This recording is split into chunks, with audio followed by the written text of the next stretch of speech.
Visto la semana anterior la primera parte de lo que es el sistema inmune adaptativo, pero no podemos separarlo de ninguna manera del sistema inmune innato. Son dos cosas que se marchan juntas. Por razones didácticas uno los separa para poder explicar, pero no piensen nunca que son escalón 1 y escalón 2, son concatenantes todo el tiempo, son sinérgicos, son cooperadores. Yo dije en la clase anterior que el innato es la llave que abre la puerta donde entramos al adaptativo, ¿okay? Pero la cosa no queda ahí tan simple, porque nosotros cuando recién nacemos, venimos de la vida embrionaria y nuestras células no están maduras. ¿Cuáles son las células que más demoran en madurar? ¿Cuál es el sistema que demora años en madurar? El nervioso. El nervioso, o sea, parto cesárea, parto vaginal, cuando el producto sale, la cabecita pues está como un mango, toda apretada, ¿no? Se imagina ese cerebro, pues ese cerebro no puede estar madurado porque se valora, pues. La maduración viene con los años, ¿ok? Se dice, ¿a cuántos años termina de madurar el sistema nervioso? A los 9 años, ¿ok? Lo cual quiere decir que si ustedes se preocupan, en el caso de sus hijos, de alimentarlos bien, nutrirlos bien hasta los 9 años, no pasa nada. Ese niño puede después tener problemas, hacerse tuberculoso inclusive, pero su cerebro lo saca adelante. La nutrición hasta los 9 años. ¿Por qué? Por las conexiones. Uno va más rápido, otro va más lento, eso ya es cosa individual, ¿okay? En el sistema inmune pasa lo mismo.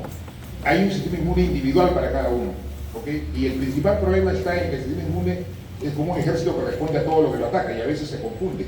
A veces se confunde porque da o cree que sus propios tejidos los están atacando y eso lleva a las enfermedades autoinmunes. ¿Okay? Las enfermedades autoinmunes son complicadas. No conozco hasta ahora ninguna que se pueda curar. Remiten solas. Es increíble, pero remiten solas. ¿Por qué? Porque como dije antes, cada enfermedad, no hay enfermedades, hay enfermos. Y cada enfermedad tiene un nombre y apellido y remite solo. ¿Okay? Y antes de entrar al tema, un último, permítame que lo diga como sugerencia. Lo que más valora el ser humano es la información. Entonces ustedes, como médicos, tienen que informar al paciente o al familiar más cercano de la situación tal cual está. ¿A qué me refiero esto? Cuando hay situaciones que no son tan complicadas no pasa nada, pero cuando ustedes tengan frente a ustedes pacientes con neoplasias y que ya no hay salida, un sarcoma por ejemplo, tienen que decir la verdad, no engañen a nadie, pero no se la pueden decir a todos, se la tienen que decir al paciente, de todas maneras. Te quedan 6 meses, te queda 1 año o te queda 1 mes, hay que decirlo, ¿okay? Pero también decirle que eso es lo que dice la estadística. Entonces la estadística dice que un sarcoma son 6 meses, ¿no? Pero a veces duran más, a veces duran menos, pero hay que decirlo así, con todas sus palabras. Y a veces cuando el paciente está, vamos a decir, dormidito, hay que ver entre la familia quién es el que más tiene la palabra. Y el que más tiene la palabra generalmente es el más desesperado, el que más llora. A él hay que decir, hay que llamarlo a un costado y decirle, mira, esto es así, la situación es así, esto no tiene arreglo y esto es lo que viene. Y se tranquiliza. Porque mientras no sepa la verdad, está pensando en 20 cosas, en milagros y qué sé yo, y eso no va a pasar. Entonces recuerden, la información. Esto es simple, la otra semana está trabajando.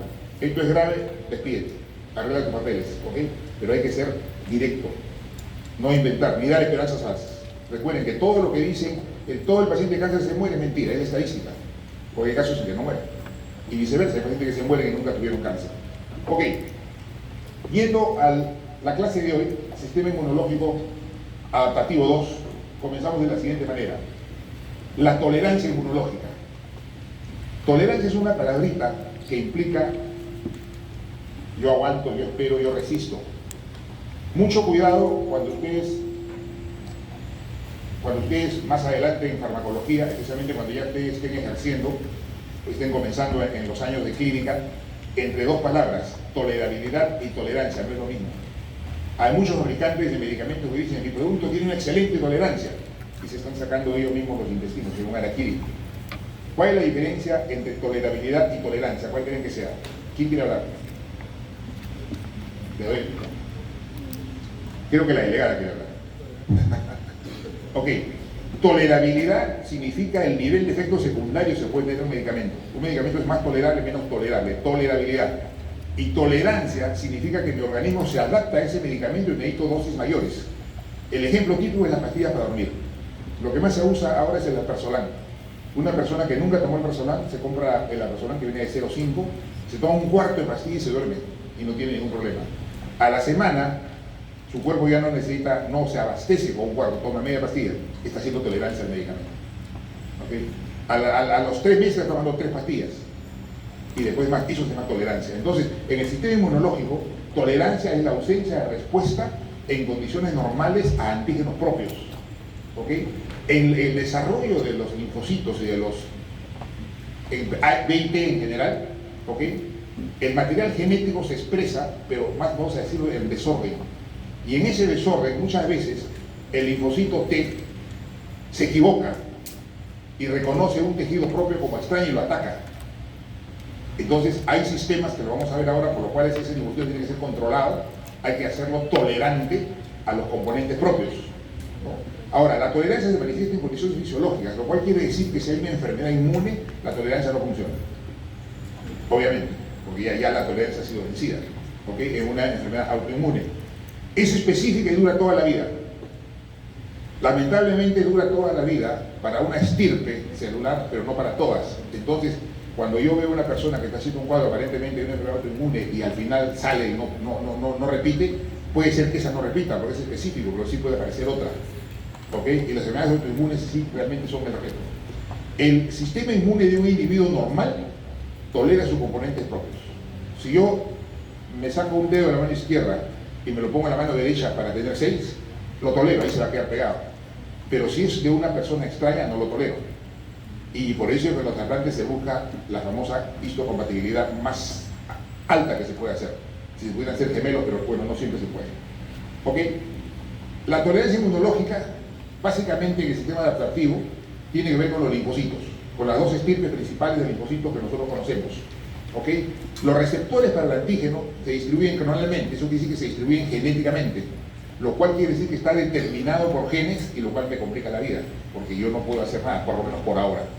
Cuando ya se esté en pleno uso el sistema CRISP o editor genético, quizás se pueda hacer algo, ¿no? Ahora, tanto los linfocitos B como T inmaduros son capaces de reconocer células propias y extrañas. Entonces ya, ok, hacen tolerancia con las propias, no les hacen nada y las extrañas las atacan. Sin embargo, no todos hacen esto. ¿Ok? Por eso es que hay mecanismos de eliminación o de inactivación específicos para estos linfocitos que vamos a decir que se portan mal, los malcriados, por decirlo de alguna manera. Estos linfocitos malcriados hay que eliminarlos. ¿Ok? Y sabemos eso que es fundamental. Los mecanismos de tolerancia son varios. El más efectivo es el de las células reguladoras. ¿Ok? ¿Por qué? Porque los otros dependen de la misma célula. En cambio, de la célula reguladora es alguien que viene de afuera. Es como que en un salón, no por supuesto, hay un cierto laberinto. Entonces uno de ustedes y yo queremos poner orden, no nos hacen caso, pero si viene alguien de afuera, sí. Igualito es el sistema inmune. Entonces, cuando hay un intento de parar los problemas por las propias células, como que no le hacen caso. ¿Okay? Pero si viene alguien de afuera, ahí sí. Eso es lo que hace el Treg, que es el regulador o supresor. Entonces, existe la elección clonal en la cual hay una muerte por apoptosis. Vamos a ver al final algo más de apoptosis, que es la muerte celular programada. ¿Okay? Existe la anergia. Anergia es una palabra que se asigna a la situación en la cual el sistema inmune se queda quieto. ¿Okay? Yo veo que entra el antígeno, voy y lo ataco. Pero es un antígeno propio y lo ataco, entonces yo tengo que usar la anergia, o sea, quedarme quieto. Es falta respuesta. Es el equivalente en la conducta humana de la abulia. ¿Okay?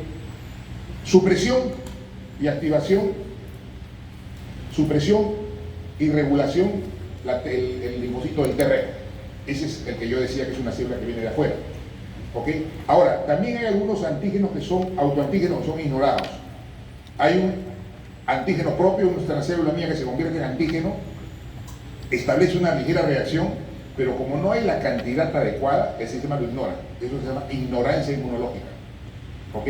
Y existe la ignorancia clonal, en la cual, determinada genéticamente, yo tengo la forma de no atacar a mis propias células, a veces en un segundo tiempo. Entonces, cuando un linfocito se activa, yo tengo una respuesta y tengo proliferación, entra un antígeno extraño, el linfocito se multiplica, establece las estirpes necesarias y hay una activación y toda la reacción inmunológica que conocemos. Tolerancia es cuando entra el antígeno, pero no respondo o bloqueo, ¿no? Y para eso tengo yo la anergia, la apoptosis. Y la ignorancia es cuando simplemente me hago el loco en una respuesta. ¿Ok? Cuando ustedes vayan a ver una fiesta y quieran bailar con alguien y no quiere bailar con ustedes, me está ignorando inmunológicamente. Es la comparación. ¿Ok? Y eso nos ha pasado a todos, especialmente a los varones. ¿Ok? La tolerancia inmunológica, entonces, hay señales para morir. Existen los receptores de muerte que se llaman en la célula. ¿Ok? Estos receptores de muerte, cuando son activados, la célula es eliminada por apoptosis principalmente. Hay señal para no respuesta, ahí viene la alergia o la supresión, y hay algunos antígenos no accesibles que están entre ciertos tejidos específicos. Yo no sé por qué el amigo de arriba lo hizo así, pero por ejemplo, estos antígenos están en los testículos, ahí no hay, ahí están ellos ahí y no son ignorados, no pasa nada, ¿okay? Nadie sabe por qué. La tolerancia inmunológica puede ser central en la médula ósea y en el timo, y puede ser periférica, y en la periférica es donde funcionan estos mecanismos de tolerancia. Entonces, la programación o la eliminación de los linfocitos para la tolerancia sucede básicamente en la médula ósea y en el timo. Entonces, yo tengo acá un precursor linfoide, un linfocito joven podríamos decir, ¿ok? Y este va a desarrollar clones, o sea, descendientes, pero todavía inmaduros, porque están adentro, ¿ok? Están dentro de la médula ósea del timo. Entonces, estos clones, como no son específicos, ¿ok? No van a provocar mayor respuesta. Pero, cuando estos autoantígenos sí provocan respuesta, tienen que ser eliminados. En otras palabras, aquel antígeno que hace alaraca, hace bulla, a ese lo elimino, al que está quieto no lo elimino. Esa es la forma más práctica de diferenciarlos. ¿Ok? Entonces yo tengo en la tolerancia central, antes de salir a la circulación, yo hago un barrido, yo hago un filtro de linfocitos para decidir cuáles salen y cuáles no salen. ¿Ok? En la periférica, yo ya tengo los linfocitos circulando por la sangre, pasando por los órganos linfoides secundarios, vaso, los ganglios linfáticos, etc. Entonces, cuando hay un antígeno extraño, respuesta inmune y me defiende. ¿Correcto? Pero cuando hay un autoantígeno, ahí viene, vamos a decir, el cuerpo, ahí viene como la duda, lo mato, ¿qué hago? Entonces decide no eliminarlo, decide eliminarlo o bloquearlo solamente. Si lo elimina por apoptosis, chao, y si no, lo pone inactivo en lo que es la alergia. Esa es la tolerancia periférica. Quiere decir, todo esto que he dicho acá, simplemente que los linfocitos, antes de salir, son escogidos. El bueno queda, el malo es eliminado. Y algunos malos pueden salir, por eso está la periférica. ¿Ok? Y además, en la periférica todavía pueden haber problemas. Yo tengo ahí el timo, entonces yo digo tolerancia central para células T. ¿Ok? Del timo salen las células T y tengo dos opciones. Aquella que reconoce al antígeno propio, recuerden que péptidos son proteínas y todos los antígenos son proteínas, entonces es sinónimo. ¿Ok? Y tengo algunos que no lo reconocen. ¿A cuál elimino? ¿El de la derecha o el de la izquierda? Del timo, ¿ok? Salen a circulación una población de linfocitos, de los cuales algunos sí reconocen el tejido propio y los otros no lo reconocen. ¿A cuál elimino? ¿Derecha o izquierda? Al de la derecha. A porque si este no reconoce a los propios, no los diferencia, se le va encima, pues. Entonces yo al linfocito que sí me reconoce, lo llevo a los órganos linfoides, ahí se queda trabajando. El otro, simplemente voy y lo llevo a la apoptosis y lo elimino, porque este de acá es el que me hace daño. Pero la cosa no es tan simple. ¿Por qué? Porque a pesar de esto, todavía quedan linfocitos que yo los he reconocido como amigos, pero me engañaron. ¿Ok? Entonces yo tengo que aplicarles a ellos otro mecanismo que ya es la tolerancia periférica, que es la selección negativa y edición del receptor. La selección negativa significa que todo aquello en la periferia que yo reconozco como extraño, tengo que eliminarlo. Y la edición del receptor ya es genética, ¿no? Hay una modificación de los genes para evitar que este responda contra mi propio tejido. ¿Ok? Ahora, estos linfocitos T secundarios son altamente reactivos. Todos o algunos. Entonces, estos altamente autorreactivos, ¿ok? Miren todos los filtros que han habido, ya han habido 3 filtros, pero acá yo digo estos sí reconocen al tejido propio, los dejo trabajar. Sin embargo, hay algunos que siguen siendo altamente reactivos. La duda está si ya son altamente autorreactivos antes de salir o se hacen altamente autorreactivos afuera. A la hora de la hora no me interesa dónde, lo que me interesa es que son autorreactivos. Entonces, estos linfocitos altamente autorreactivos son los que van a ser sometidos a la anergia, la ignorancia, la deleción o las células reguladoras. Por eso decía, a nivel central, en el timo y en la médula, hay un tipo de selección gruesa. Los que pasan, digo ya, están bien, pero quedan afuera malos. Nuevamente hago un segundo filtro y hago un tercer filtro. Y en el tercer filtro, aquellos que sí son altamente autorreactivos, ojo, no digo reactivos, digo autorreactivos, o sea que me atacan a mí mismo, ¿ok? Voy a aplicar yo las formas conocidas de control, de eliminación, ¿ok? Entonces, estos son los mecanismos de tolerancia periférica. Lamentablemente, todo esto tiene que ver con un gen que vamos a ver ahora, y cuando ese gen decide trabajar mal, se instalan las enfermedades autoinmunes, lamentablemente, ¿ok? La activación del linfocito requiere presentación de antígeno y requiere moléculas coestimulantes. Si solamente hay una, no se activa. Entonces, si no se activa, no funciona, y si no funciona, esa es la anergia. ¿Ok? Es como, lo pongo en comparación. Yo para bailar necesito música y pareja. Si solo hay música, soy loco y no bailo. O si solo hay pareja, tampoco. Eso es acá exactamente igual. ¿Ok? Acá, el linfocito para activarse requiere la presentación del antígeno y moléculas coestimuladoras. Pero si solamente hay un estímulo, ¿ok? Si hay solamente un estímulo, no hay activación. Entonces no hay respuesta a mi propio tejido y eso se llama anergia. Es un mecanismo de tolerancia periférica. ¿Ok? Puede haber ausencia de estimulación del linfocito. Entonces ya no es que el linfocito no tiene el estímulo necesario, tiene uno solo, sino que el linfocito no tiene la cantidad necesaria de estímulo. ¿Ok? Baja concentración y lo que decía antes, sitios inmunoprivilegiados. Los sitios inmunoprivilegiados son básicamente el testículo. Nadie sabe por qué, pero ahí está. ¿Ok? Entonces, en este caso yo tengo inmunoignorancia. Es como decir, yo llamo a una persona y no me escucha, grito más. Y grito, y ya le hace caso. Entonces, inicialmente el estímulo no era necesario. El antígeno está en muy baja concentración. No llega a despertar al otro, vamos a decir. ¿Ok? Los linfocitos altamente reactivos, entonces, ¿cómo es que actúan? Se unen a una molécula, la molécula FAS, que es de la familia del factor de necrosis tumoral, ¿okay? Específicamente del factor de necrosis tumoral alfa. Entonces, se unen ahí para activar la muerte celular. Esa es la forma como el sistema elimina a los altamente reactivos o autorreactivos. ¿Okay?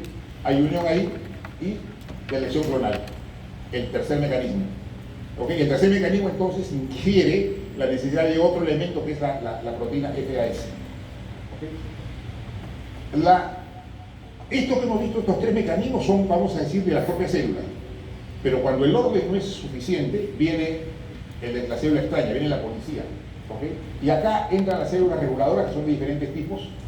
Las células reguladoras inclusive van a ser presentadoras de antígenos, pueden ser.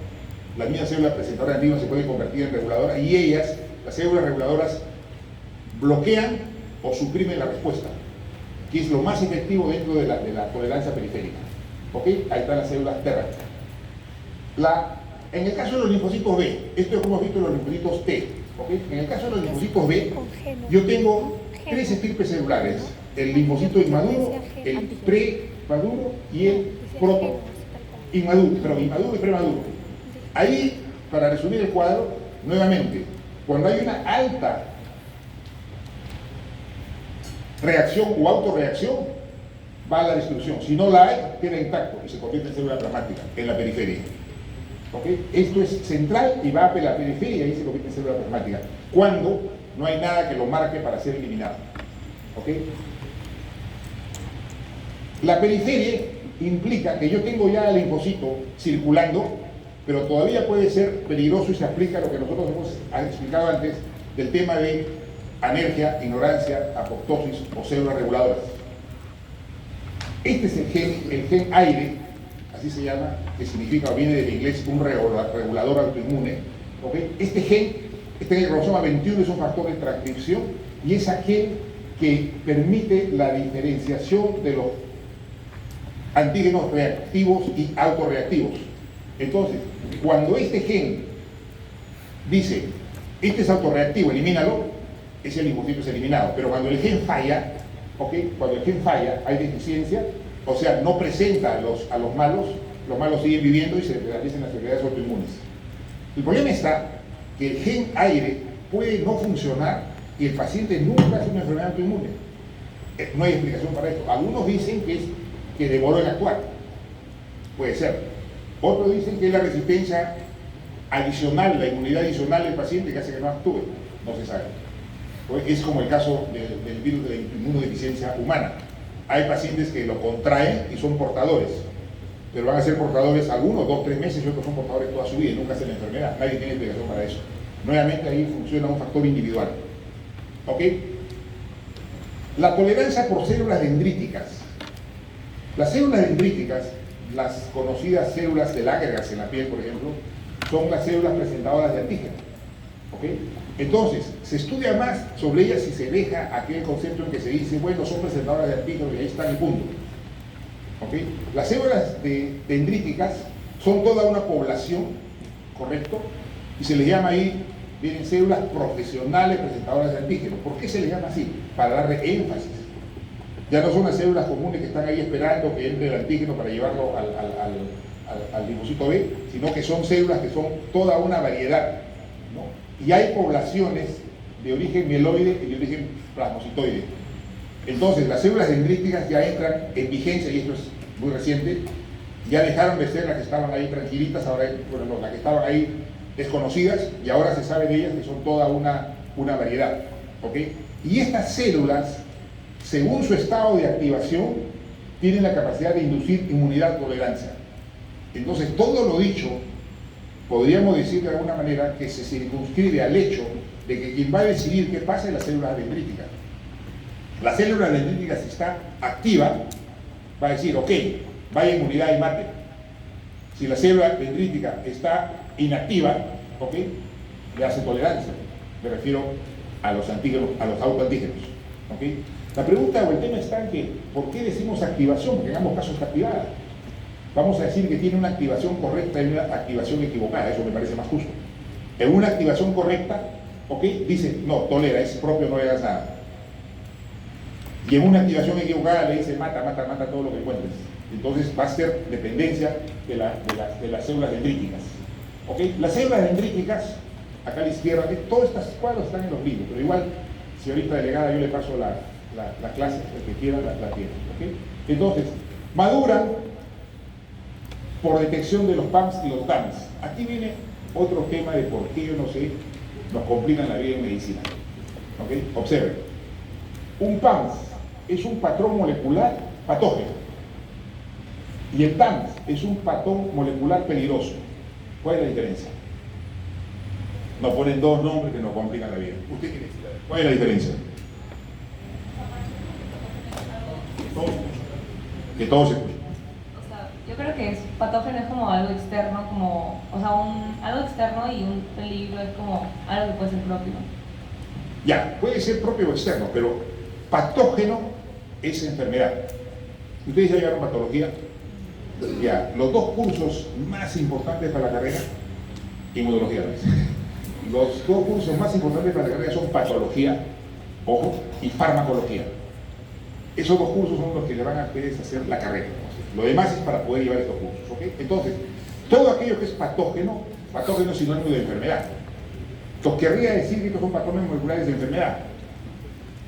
Pero la enfermedad se manifiesta o no se manifiesta, depende de la inmunidad, entonces igual son peligrosos. Por consiguiente, este que dice peligroso, prácticamente es lo mismo. Pero bueno, yo no escribí el libro, tampoco soy inmunólogo, pero sí reclamo cuando hay estas cosas que realmente es desperdiciar el tiempo, ¿no? Acá simplemente yo digo, la célula dendrítica reacciona cuando se encuentran patrones moleculares anormales y se acabó. Y ahí es donde la célula dendrítica reacciona. ¿Ok? Aumenta la capacidad migratoria porque tiene que ir a buscar al linfocito. Hay alteración del citoesqueleto porque tiene que sintetizar las proteínas, especialmente de membrana, para poder decir al linfocito lo que pasa. Aumenta las dendritas como una búsqueda de ver si hay más. Encontró un antígeno, pero busca si hay más. ¿Ok? Y aumenta la penetración de antígeno, aumenta las moléculas de coestimulación y asociación con citoquinas. Entonces es la célula reguladora, la célula presentadora de antígeno, la que va a decir, en general, la que abre la puerta, abre la llave de todo el sistema inmunológico. ¿Ok? Apoptosis es el proceso de muerte celular programada. Con esto se eliminan células defectuosas, se eliminan los linfocitos autorreactivos, o sea, aquellos que luchan contra mi propio tejido se eliminan, ¿ok? Se eliminan células con potente efecto destructivo, como es el caso de los neutrófilos. ¿Qué cosa es apoptosis? ¿Quién me define apoptosis? Ya, vean a decir muerte celular programada, pero ¿cómo la explican? Les pongo un ejemplo. Supongamos que en una zona del país hay un lío. El ejército decide mandar 1000 soldados a arreglar el lío, pero no hay movilidad, tienen que ir a pie. ¿Ok? Entonces van los 1000 soldados, sofocan el problema y llaman al cuartel general. Ya el problema está sofocado. ¿Qué ha pasado con la gente? Bueno, mi general, de los 1000 soldados hay 200 que han muerto, 300 están heridos y 500 estamos sanos. El general le dice, ok, mate a los heridos y regrese. Suena feo. Eso es apoptosis. Una muerte celular programada, porque en la práctica los soldados que quieran van a regresar más fácil caminando sin heridos, ¿o no? Imagínense un infarto. Se dañan, voy a poner una cifra hipotética, se mueren 2000 células, 1000 quedan heridas. El miocardio que queda sano va a latir mejor sin las heridas. Igualito como en este caso los soldados van a caminar mejor y más rápido sin los heridos. Claro que en el caso del ejemplo de los soldados pues da pena, ¿no? Cómo van a matar, pero sin embargo puede ser una comparación. La apoptosis es eso, una muerte celular programada. Elimina células que más bien me complican el problema. Elimina células más bien que interrumpen las actividades y que van a hacerme que yo me demore, por decirlo de alguna manera. La apoptosis antiguamente se decía que existe la vía 1 y la vía 2. Ahora se sabe que existe la vía intrínseca, que tiene que ver con proteínas BCL2 que están en mitocondrias, ¿ok? Y tiene que ver con las caspasas. Las caspasas son proteínas marcadoras de muerte celular. Entonces, cuando yo veo que las caspasas están activadas, es un mecanismo de apoptosis, hay células que van a ser eliminadas. Esto pasa en los procesos de cicatrización. Todo el tejido que tiene que ser eliminado, las caspasas son las que se eliminan. Y en este caso, la vía intrínseca está dada por las mitocondrias. Y acá lo tengo. Yo tengo acá la proteína de FAS. Tengo acá el sistema de las caspasas por el lado izquierdo de frente del núcleo, porque ahí está la información genética, y a nivel de mitocondrias, la BCL2. ¿Ok? Nombrecitos, a mí no me gustan, espero que a ustedes tampoco. Ahora yo no hago el examen. ¿Ok? Tengo yo, entonces, que hay otra condición. Cuando yo hablo de inflamación, yo pienso siempre en infección, pero no es así. ¿Correcto? Se dice que la inflamación es la primera respuesta del sistema inmune, la inflamación, ¿correcto? Entonces, sea lo que sea, hay inflamación. Yo sé que el sistema inmune me funciona todo en lo que es regulación, desarrollo, pero se encarga de mantener la homeostasis. La homeostasis es el equilibrio entre el ser humano y su ambiente. Eso es homeostasis, que también es la definición de salud. Entonces, yo tengo acá un daño de tejidos por cualquier causa, por un golpe, por una infección, por un corte, qué sé yo. Entonces yo tengo acá a la izquierda un daño infeccioso. Yo tengo ahí bacterias. Entonces esto tiene que ir necesariamente a la cicatrización y a la regeneración y los mecanismos propios de defensa, en este caso los macrófagos. ¿Ok? Pero al lado derecho tengo un daño estéril. Acá tengo un daño donde no hay bacterias. Puede ser un infarto. ¿Correcto? Hay un daño celular, pero no hay bacterias. Entonces ahí es donde se tiene que aplicar la apoptosis, pero todo está originado en la liberación de citoquinas proinflamatorias, está originado en una inflamación, ¿correcto? Y la inflamación es, les decía yo, la respuesta inicial en todo proceso inmune. ¿Cómo se resume la inflamación? Ahí tengo el cuadro. ¿Ok? Tengo yo sangre, tengo el tejido intersticial y un agente agresor y todas estas sustancias. No se preocupen porque el cuadro está en la presentación y ustedes lo van a tener. Si yo quiero desmenuzar esto, y con esto voy a acabar porque no hay más que decir acá, y si yo quiero que se lo graben, quiero que lo miren, toda la noche he tenido que hacer esto, lo voy a presentar. ¿Okay? Entonces, frente a una inflamación hay un primer cambio hidrodinámico, que es vasodilatación. Si hay vasodilatación hay salida de líquido, ¿ok? Y se establece una reacción en cadena. Tengo yo entonces vasodilatación, el endotelio se contrae. Cuando yo hice histología, las células endoteliones no tenían actina ni miosina, solamente la muscular, ahora se sabe. que el endotelio sí lo tiene, ¿ok? Y que puede contraerse. Entonces, hay un exudado. Yo tengo ahí un vaso sanguíneo, tengo las células endoteliales, ¿ok? Es un capilar en este caso. Tengo el intersticio, torrente circulatorio, y aparece el agente agresor, donde se liberan citoquinas, entre otras cosas. Estas sustancias, ¿ok? Van a provocar que los capilares, perdón, las células endoteliales se contraigan, y si se contraen aparecen poros, y si aparecen poros sale líquido. Es el principio de la exudación. ¿Ok? Cuando se produce un golpe, en el primer momento que tengo que aplicar, frío o calor. Un golpe, uno se cae, se dobla algo. ¿Qué aplicamos? ¿Frío o calor? ¿Ah? Frío. Porque el frío provoca vasoconstricción. Y si yo provoco vasoconstricción acá, los poros se cierran, el derrame es menor. Eso se hace por 6 a 12 horas, dependiendo del tamaño.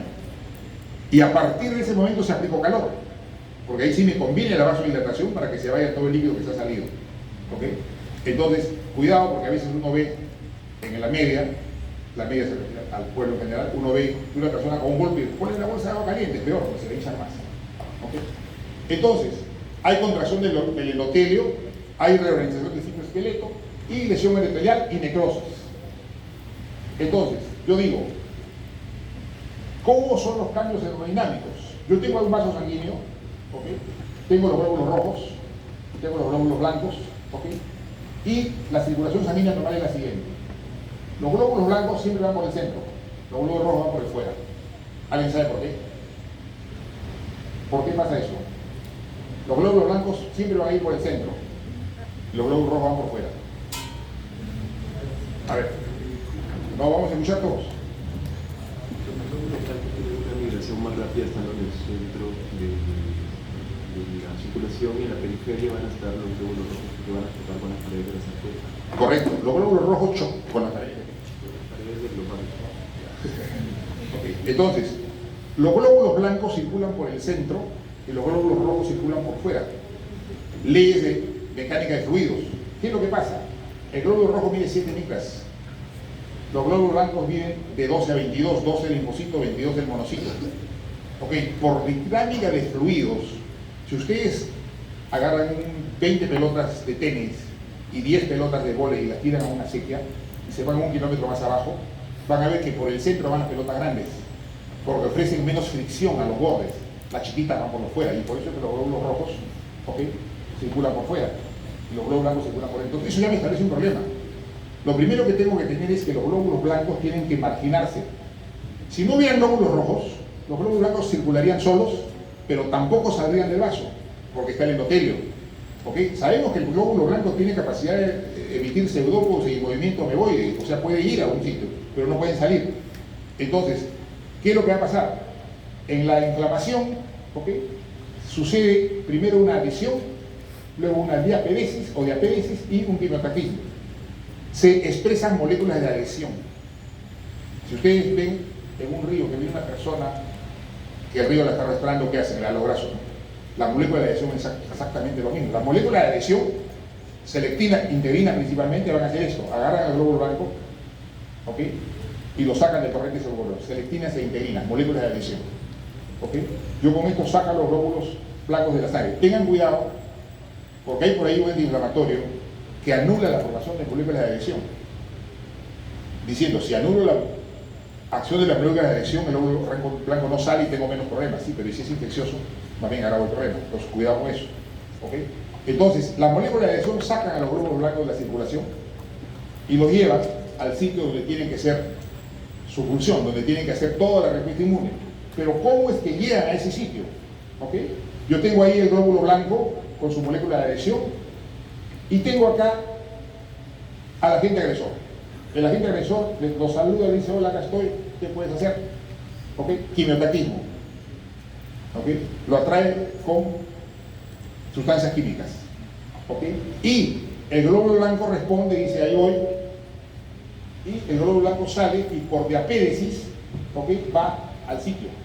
Está bien, pero uno no es ninguno. Entonces, el glóbulo blanco se adhirió porque las moléculas de adhesión lo sacaron afuera, ¿ok?, va al sitio y el glóbulo blanco va a atraer otras células. Acá no he puesto más porque ya amaneció y tuve que levantarme, pero acá se rodea esto de células y se establece todo el círculo inflamatorio. Esa es la primera respuesta del sistema inmune. Todo lo que hemos visto antes y lo que va a ver después está acá, en eso. ¿Ok? Y por último, la secuencia de la respuesta inflamatoria, ¿ok?, significa primero un reconocimiento del antígeno, si es propio o extraño, y si es propio y me equivoco o soy una célula autorreactiva, lo elimino igual. O sea, no creo en nadie, mato amigos extraños. ¿Ok? Luego viene la activación de los linfocitos, y la activación se produce porque la célula dendrítica presentó el antígeno. En la clase anterior ustedes han visto que la célula presentadora de antígeno se va al linfocito y le dice, oye, este es el enemigo, se lo presenta. ¿Ok? Luego, actividad efectora. La actividad efectora tiene que ver con inmunidad humoral y celular. La humoral es muy rápida, la celular es más lenta. Enfermedades crónicas como tuberculosis, lepra, que casi no hay, básicamente hay inmunidad celular. La tuberculosis es el mejor ejemplo. ¿Okay? En las enfermedades de acción rápida, como son las gripes, esas cosas, es la humoral. ¿Okay? Contracción de la respuesta, si hay apoptosis, no hay apoptosis, control, no hay control, tratando de que esto no se propague, y la generación de memoria. La célula queda herida alguna, pero ya sabe la cara de quien vino, y eso establece la memoria inmunológica. ¿Ok? 2 más 2 es 4, ¿o no? Bueno, en medicina, grábense. Así como les dije yo lo que dijo William Osler, que no hay enfermedades sino enfermos, y que si no fuera porque cada paciente es individual, la medicina sería una ciencia y nosotros tenemos que practicar arte. ¿Ok? 2 más 2 es 4. Ok, entonces, pero ustedes no están en ingeniería, pues. Allá los ingenieros. Y les cuento, la inteligencia artificial va a reemplazar a los ingenieros, pero no a los médicos. No se puede. ¿Cuál es el principal problema? Porque ahora yo veo, hasta en Facebook se ha puesto de moda, consultorio médico virtual, y en la época de la pandemia estaba complicado. No, eso arregla todo. Les pongo un ejemplo. Una dama que presenta un dolor acá, puede ser apéndice, puede ser gases, puede ser quiste de ovario, puede ser cálculo renal o puede ser infección urinaria. Y se dan cuenta la diferencia, si es un apéndice que tenemos que operar. Entonces, virtualmente, ¿qué hago? Por eso es que el acto médico consiste de 3 pasos: historia clínica, examen, ¿okay?, y establecer un diagnóstico, obviamente con su tratamiento. Entonces, como cada persona es individual, ¿okay?, entonces la inteligencia artificial pues se va a ver loca con nosotros. Así que tranquilos, sigan estudiando, no les va a pasar nada. Los ingenieros que se preocupen. ¿Okay? Pero vuelvo a decir, para los ingenieros 2 más 2 es 4, para nosotros a veces 2 más 2 va a ser 1, en otra va a ser 2,34 y en otra va a ser 7. Eso es en medicina. Nunca den por hecho lo que piensan que va a pasar. Mente abierta. No, pero el profesor dijo tal cosa, se equivocó, pues. ¿Ok? Y no es malo. Los cuidamos con eso. Por ser sábado y porque no hay más, yo termino ahí. ¿Ok? Gracias.